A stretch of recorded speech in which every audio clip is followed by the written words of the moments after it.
So YouTube, this is one of Arkham's friends from real life. You're probably never going to see me again. This is just a one-time video I made when I was at his house. And what it is an automatic sugarcane farm. All you have to do is just wait for it to grow fully, and it'll harvest all of the sugarcane is going to fall in this water, and you collect it right there. And I'm going to show you how it works now.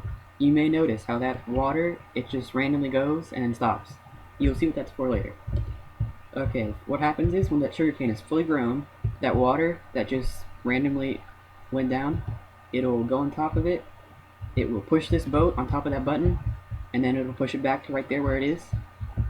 But when it presses the button, all this redstone wiring will be activated, and it activates these pistons, which will push or break the sugarcane so it'll harvest and go back to like that, being like that.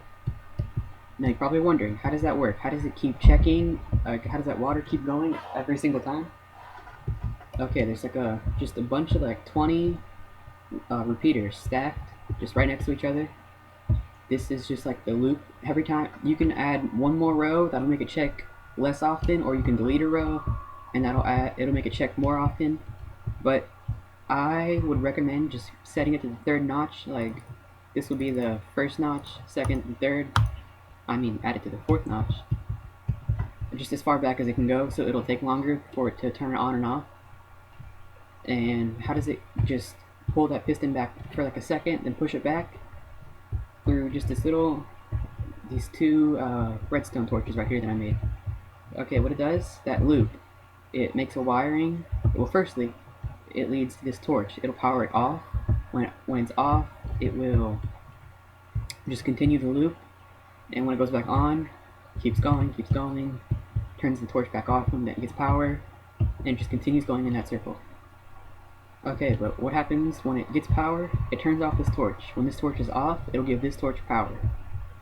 And what happens is, which we can see in just a second,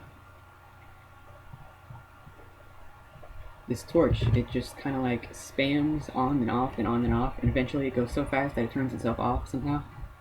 But while it's spamming on and off, these two repeaters send power to this torch and turn it on and off, which turns it just completely off. See how it just did that? Which then sends the water on top of the sugarcane, and that's about it. You don't need to add this, but I added an on and off switch. Turn it off, and just power it, and it turns it off. See how it sends power to this, and this one's just stuck off because it turns itself off somehow. Turn it back on. And now you're probably wondering, how does it actually collect how does it check if it's fully grown? Well, what it does is, when your sugarcane is fully grown, it'll send the water just on top of it. Here, if you can see how it's already doing that, it will push the water on top of the button, or on top of the boat, which then makes it harvest. And as you can see, all of your sugarcane is already in the water. But not all of it always makes it in the water. I would just check to make sure. I would just walk on top of the dirt real quick where the grass, wherever the sugarcane is. And yeah, that's about it.